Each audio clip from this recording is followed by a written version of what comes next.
Welcome to the deep dive. Today we're tackling a set of ideas about a calmer, more sustainable way to work. Right. And this is all thanks to the sources you, the learner, shared with us. Hmm. We're diving deep into the philosophy behind It Doesn't Have to Be Crazy at Work by Jason Fried and David Heinemeier Hansson. Basecamp founders. Exactly, the founders of Basecamp. And this is a company that's, well, it's not only survived, but thrived for 2 decades. In the tech world, no less. Right, which is intense. And they did it by consciously rejecting that relentless, always-on culture. That's right.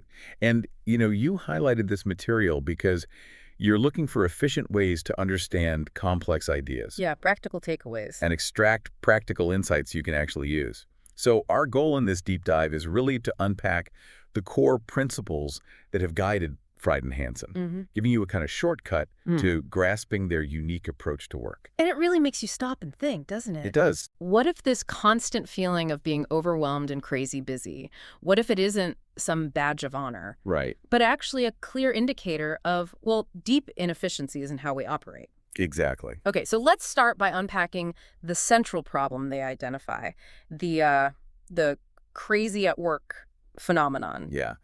The authors make a strong case that being crazy at work has become strangely normalized. Almost expected. It's almost seen as a sign of dedication. Exactly. Right.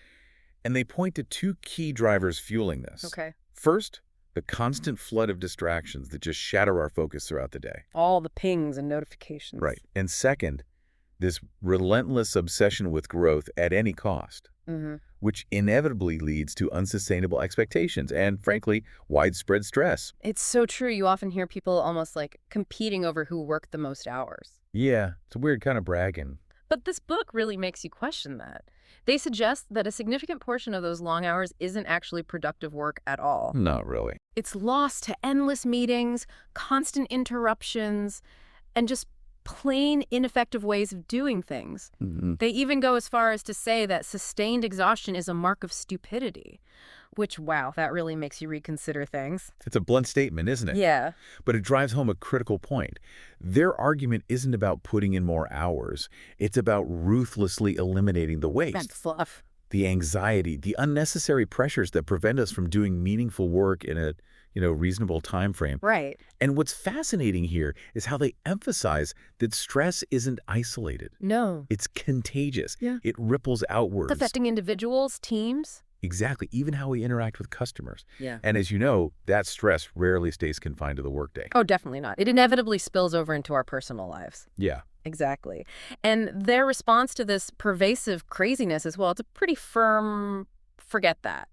Yeah, basically. They champion the creation of dedicated time blocks for focused, uninterrupted work. Protect that time. And here's where it gets really interesting.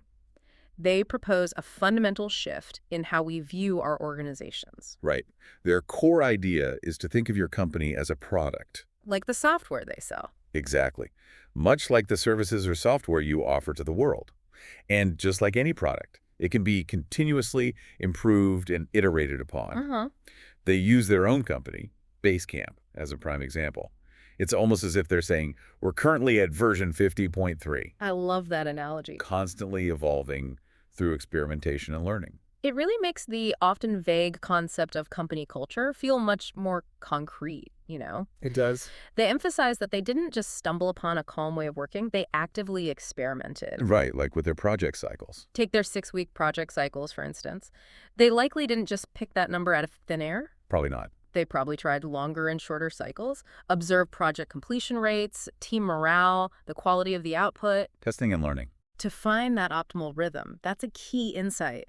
Their internal operations are treated like something to be constantly tested and refined. Precisely. This mindset of malleability is crucial. It underscores that the way we currently work isn't some immutable law. We can change it. We have the agency to design and build something better. And this naturally leads to their critical look at relentless ambition And the hustle culture. and the widespread glorification of the hustle. Yeah. Yes, the whole rise and grind mentality that's so prevalent. They really challenge the notion that working around the clock is some kind of virtue or a prerequisite for success. It's not sustainable. Their argument is that true creativity and meaningful progress don't simply emerge from throwing more hours at a problem. No, There's a point where adding more time actually leads to diminishing returns. definitely. And beyond that, you're just setting yourself up for burnout. And they make a really important distinction here, too. They acknowledge that some individuals may indeed be working multiple jobs out of genuine financial necessity. However, they point out that the often loud bragging about the hustle frequently comes from those who aren't facing such fundamental struggles. Right. It often becomes more of a performance, a way to signal status, rather than a reflection of actual hardship. That's a good point. Which brings us to one of their concepts that really grabbed my attention. Happy pacifists. Yeah, great name. The name itself is so evocative. What's particularly insightful here is their critique of the pervasive war metaphors in the business world. Oh yeah, you hear them all the time. Think about it. Conquering markets, capturing customers, sales force, Target audience. target audience. Exactly. They argue that this type of language cultivates an unhealthy zero-sum mindset, Win or lose. where every interaction is framed as a battle. It can even subtly justify ethically questionable tactics in the pursuit of victory. It's so true. You start to see your competitors as enemies to be vanquished. Right. And that kind of adversarial thinking can really skew your perspective. Basecamp, on the other hand, champions this philosophy of peaceful participation. Just coexist and do good work. Their aim isn't to dominate or obliterate the competition. They simply want to build and maintain a healthy, profitable business that serves its customers well. They don't even track or particularly care about their market share. Exactly. Their focus is resolutely internal. Are we providing real value to our customers? Are we sustainable? Are our financial fundamentals sound? Those are the metrics that truly matter to them, not some arbitrary external ranking. Yeah. And they bring in this wonderful quote from Mark Twain: "Comparison is the death of joy." I love that. By consciously choosing not to constantly compare themselves to others, they free up their energy to focus on their own work and their own customers. And it seems to work for them. Well, with over 100,000 paying companies using their products, it certainly seems like their approach is effective. It definitely does. Now brace yourself, because the next idea might really challenge some deeply ingrained assumptions Okay. about how businesses should operate. The goal of no goals. Ah, yes. This is where they truly diverge from much of conventional business wisdom. It sounds radical. It does. They question the almost universal practice of setting constant specific business goals, whether they're revenue targets, hiring quotas, market penetration metrics. The usual KPIs. Right. Basecamp deliberately avoids setting such specific goals, choosing instead to focus on the quality of the work they do each day. It sounds almost counterintuitive, but when you hear their reasoning, It makes sense. it makes a lot of sense. They argue that many of these traditional goals are essentially artificial constructs. Arbitrary targets. Often arbitrary targets that simply generate unnecessary stress and anxiety within the organization. Furthermore, they highlight a potentially darker side of aggressive goal setting. Yeah. The pressure to achieve those numbers can sometimes lead to compromises in ethics and integrity. Like what? Like making it deliberately difficult for customers to cancel their accounts just to keep the numbers up. Oh, right. Yeah, I've seen that. Right. This raises a really important question about the true purpose of goals, doesn't it? It does.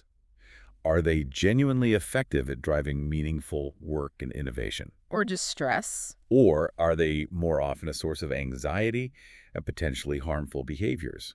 The authors also push back against the widespread infatuation with disruption. You don't have to disrupt everything. Exactly. Disruption as a necessary prerequisite for doing meaningful work. Their core aim is much simpler: to do good work and to be fair and ethical in all their dealings. Which segues nicely into their somewhat unconventional approach to planning. Right. Making it up as you go. Forget those meticulously crafted 5-year strategic plans. Exactly. Basecamp operates with very short-term planning cycles, typically around 6 weeks. 6 weeks. That's it. basically it. They don't engage in long-term strategic planning in the traditional sense. Wow. They prefer to make decisions and adapt their course much more frequently and closer to the actual point of execution. The level of flexibility that must provide is significant. Huge. They argue that these long-term plans can create a false sense of security, Yeah, like you're locked in. making it much harder to pivot or change direction, even when it becomes clear you're heading down the wrong path. Right. By focusing on these shorter bursts of planning, you can respond to new information and adapt much more nimbly. It's about embracing a degree of uncertainty, maybe? I think so, rather than trying to rigidly predict the unpredictable future. And this shorter-term focus likely contributes significantly to a less stressful overall work environment. Makes sense. Now, let's shift gears and talk about the value they place on something that might seem counter to ambition. Comfort. Yes. Comfy is cool. Now, this isn't just about having comfortable chairs in the office, although that helps. Although I'm sure they appreciate those too. It's about challenging this pervasive idea that you constantly need to be pushing yourself to the brink of discomfort to achieve growth. Or reach the next level. Yeah, exactly. What's particularly insightful here is their argument for the value of cultivating depth over breadth. They suggest that often the most significant progress and the greatest sense of mastery come not from constantly trying to break out of your current role or expertise, So from going deeper. but from diving in more deeply and truly honing your craft within your chosen area, staying in your rabbit hole, so to speak. And they also frame feelings of discomfort in a different light. How so? Rather than seeing it as a necessary part of growth, they suggest that discomfort can often be a valuable signal that something might actually be wrong. Like a warning sign. Yeah, whether it's overwork, unethical practices, or a fundamentally flawed approach. Precisely. So, having laid this groundwork for a calmer overall philosophy, the book then delves into a wealth of very practical strategies. Okay. The major one is around defending your time. This is a really substantial section packed with actionable advice you can take away. It is. They start with a core principle that seems almost revolutionary in today's work culture. 8's enough, 40's plenty. Radical stuff. The fundamental idea is that a focused and productive 8-hour workday totaling a 40-hour week should be entirely sufficient. Should be. Should be sufficient to accomplish meaningful work, provided that time is fiercely protected from waste and distractions. And that's the key, isn't it? That protection. Which brings us to their concept of protectionism. Right. They argue that companies routinely protect all sorts of assets. Their brand reputation, their sensitive data, their financial resources. The usual suspects. But they often fail to adequately protect their employees' most valuable and finite resource, their time and attention. It's so true. The example they use about status meetings really hits home. The 8-person meeting. Yeah.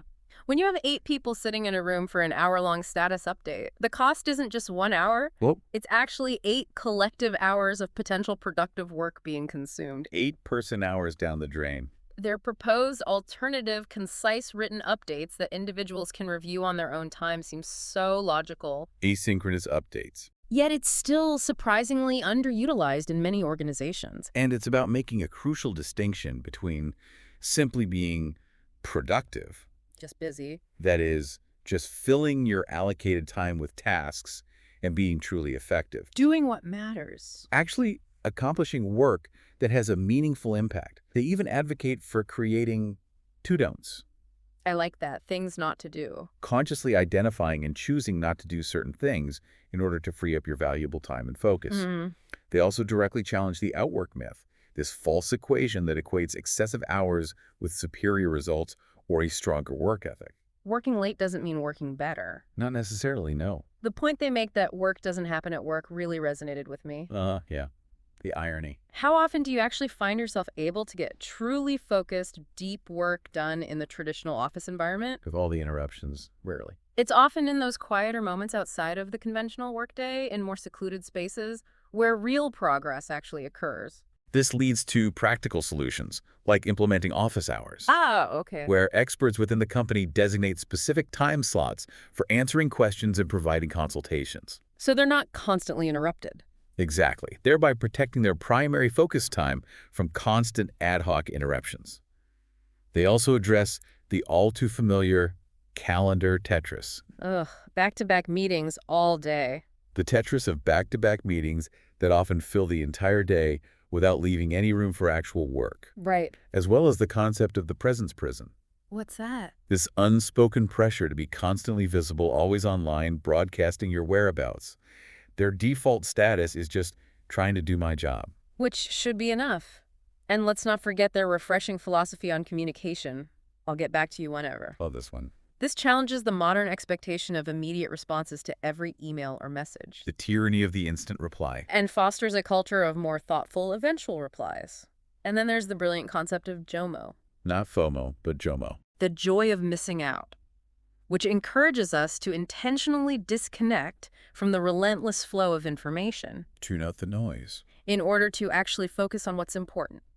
Their use of monthly heartbeats for disseminating essential updates is a great example. Yeah, keep everyone informed without the overwhelm. Exactly, without overwhelming them with constant notifications. All of these practices around time management and communication naturally contribute to shaping a company's overall culture, Which is the next major theme. which is the next major theme they delve into. Feed your culture. And right from the start, they tackle a really significant and often problematic trope. We're not family. Ooh, controversial for some. This directly challenges the common corporate saying. Their core argument is that while you may genuinely care about your colleagues, a workplace is fundamentally not the same as a family. It's a different relationship. Completely. The phrase, "we're all family here," is often used, sometimes subconsciously, to justify unreasonable demands on employees' time and energy, Blurring boundaries. blurring the necessary boundaries between work and personal life. Instead, they argue that the most supportive companies are those that actively support their employees' families by fostering healthy and sustainable work environments that allow for fulfilling lives outside of work. That makes sense. They strongly emphasize the role of leadership in shaping culture with their point, they'll do as you do. Lead by example. If the leaders are consistently working excessive hours, that behavior inevitably sets the tone for the entire organization. Absolutely. Workaholism is contagious. Regardless of any stated policies about work-life balance, they also introduce a really useful concept called the trust battery. The trust battery. Tell me more. It provides a framework for understanding and nurturing trust in workplace relationships. Okay. It essentially frames trust as a resource. Like a charge. Exactly. That can be either built up through positive interactions and reliable behavior, You're drained. or depleted through negative experiences. Mm, It offers a tangible way to think about and address interpersonal dynamics within a team. that's helpful. They also underscore the importance of transparent communication with "don't be the last to know," Keep people in the loop. and highlight the disproportionate impact of suggestions coming from business owners, with the owner's word weighs a ton. Be careful what you suggest if you're the boss. Right. The point they make that low-hanging fruit can still be out of reach serves as a valuable reminder. Respect the effort. To respect the effort that goes into any task, even those that might seem simple on the surface if they haven't been tackled before. True. And then they delve into some fundamental aspects of employee well-being with chapters like Don't Cheat Sleep. Crucial. So important. And addressing the issue of being out of whack, emphasizing the critical need for a genuine give and take between professional responsibilities and personal life. Weekends matter. Absolutely. Their perspective on hiring is also quite unconventional and thought-provoking. Hire the work, not the resume. Yeah. They downplay the traditional emphasis on formal credentials and instead prioritize evaluating actual skills and abilities, Show me what you can do.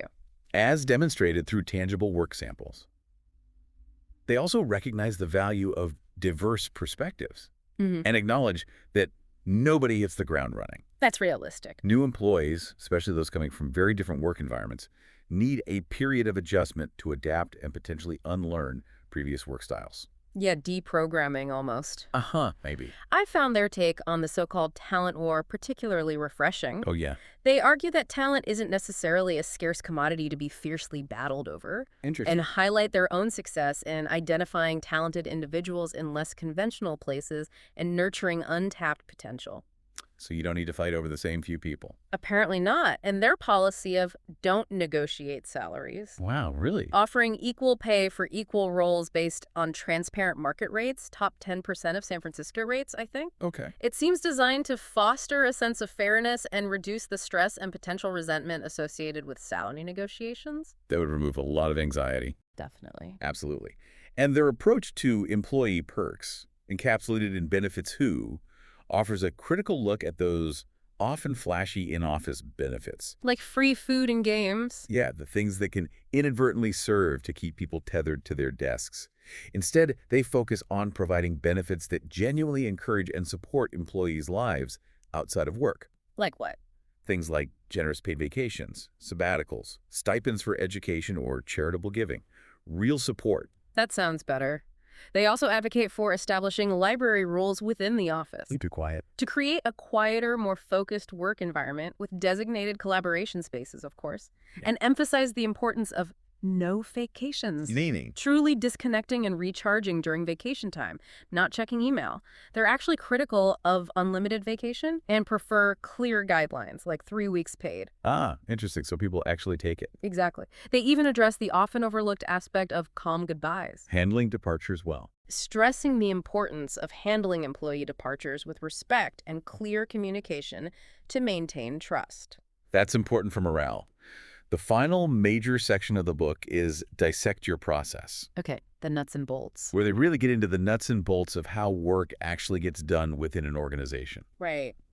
They begin by questioning the effectiveness of the wrong time for real-time group chat, Oh, the perils of Slack or Teams. highlighting the potential for constant distractions and cognitive overload that comes with always-on group chat platforms, Exhausting. and advocating for a greater reliance on asynchronous forms of communication.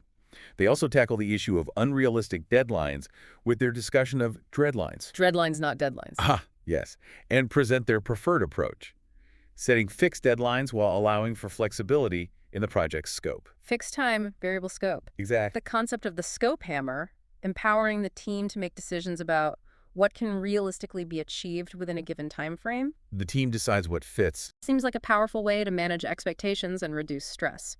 They also advise organizations to don't be a knee-jerk, Take a breath. encouraging a more deliberate and thoughtful consideration of new ideas rather than impulsive reactions like delaying software releases from Friday to Monday. Smart. Avoid weekend fires. And they caution against the unsustainable practice of 12-day weeks that can result from consistently pushing for rushed Friday deadlines. Working all weekend to catch up. Yeah, Their concept of the new normal is particularly important. how bad habits stick. It highlights how unchecked negative behaviors and unsustainable practices can quickly become deeply ingrained in a company's culture and come to be seen as the standard way of operating. They emphasize that bad habits beat good intentions Need to build good habits. and underscore the need to proactively establish and reinforce calm and sustainable work practices from the outset. Mind the seeds, they say. Nice. They also advocate for designing workflows with independencies in mind, Reducing bottlenecks. minimizing reliance on other teams or individuals to enable smoother and more autonomous progress. And they champion the principle of commitment, not consensus. Disagree and commit. The idea that while everyone's input is valuable, ultimately a decision needs to be made and everyone needs to commit to it, Okay. even if they don't fully agree. They make a compelling case for knowing when to compromise on quality, Good enough is sometimes okay. recognizing that sometimes good enough is indeed sufficient, and allowing the team to focus their energy on what truly matters. Prioritize. They also stress the value of narrow as you go, Start broad, then focus. starting with a broader vision and then progressively focusing and reducing the scope of a project as it moves forward, not adding more stuff constantly. Right. I particularly appreciated the chapter titled Why Not Nothing, Do nothing. which reminds us that sometimes the most effective course of action is to simply refrain from doing anything unnecessary. Don't just change for change's sake. Good point. And the concept of it's enough. Learning to be satisfied. Learning to be comfortable with sufficiency rather than constantly striving for some ever-elusive more, like with email response times. Maybe good enough is good enough. It's so crucial for fostering a sense of calm and contentment in our work. They even challenge the notion of established worst practices. Wait, worst practices, not best. Well, they mean questioning supposed best practices, reminding us that what might be considered a best practice in one context could be entirely detrimental in another. Context matters. Exactly. They advocate for shifting the mindset from a potentially unsustainable whatever it takes The hero mentality. to a more realistic and sustainable what will it take approach. More grounded. The straightforward advice to have less to do. Seems obvious but hard. Actively identifying and eliminating unnecessary tasks and responsibilities, that really seems to be a cornerstone of their overall philosophy, like stopping accepting checks, for example, Simplify. and their preference for Three's Company. Small teams. Advocating for small teams, ideally of around 3 people, for product work and even meetings. Better communication. Makes a lot of sense for improving communication, coordination, and overall efficiency. Finally, they stress the importance of stick with it. And finish what you start. Avoiding the constant disruption of pulling people off existing projects to chase after every new half-baked idea. Protect focus. And the empowering principle of no. No. The power of saying no. Learning to effectively set boundaries and say no to requests that would detract from focus and overwhelm capacity. Crucial skill. The final section of the book, Mind Your Business, shifts the focus Is the bigger picture? to the broader strategic and financial considerations for building a calm and sustainable company. Okay. They advocate for risk without putting yourself at risk. Calculated risk. Encouraging calculated risk-taking while ensuring a safety net, like when they tripled Basecamp's price but grandfathered existing customers. Smart. Minimize backlash. And I found the idea of incorporating season's greetings, finding intentional ways to introduce variety and break up monotony in the regular flow of work, quite insightful. Mix things up a bit. The fundamental importance of calms in the black. Profitability matters. Emphasizing that profitability is essential for creating a truly calm and sustainable business, avoiding the constant pressures of fundraising and high burn rates. Stay independent. That seems key. Their price-to-lose flat pricing model is presented not as a disadvantage, What a feature. but as a deliberate strategic choice that allows them to serve a broad base of customers without being overly reliant on a few large accounts. Interesting. Avoids catering to whales. Right.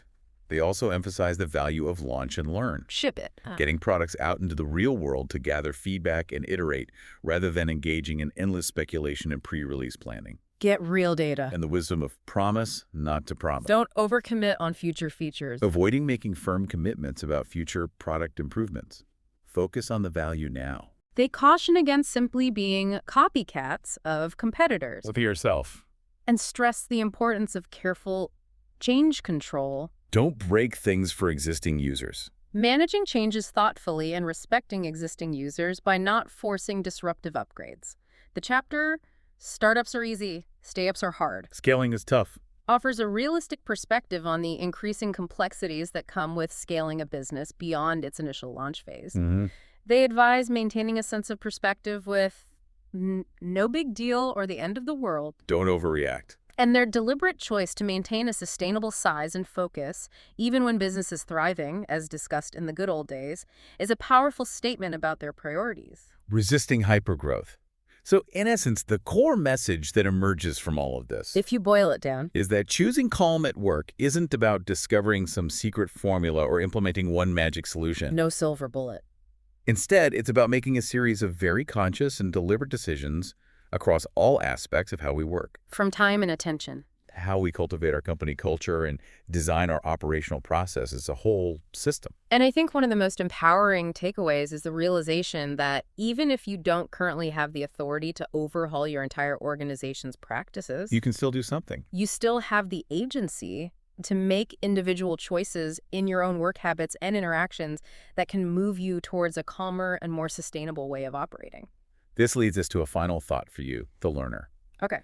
Considering all the ideas we've explored, what is one crazy aspect of your current work life that you could consciously choose to eliminate starting today? Just one thing. What single step could you take to move yourself and perhaps even your team a little closer to a more calm and sustainable approach? Definitely something valuable to ponder. We encourage you to continue exploring these concepts and think critically about how Fried and Hansen's insights might be practically applied within your own unique work environment. Thanks for taking this deep dive with us.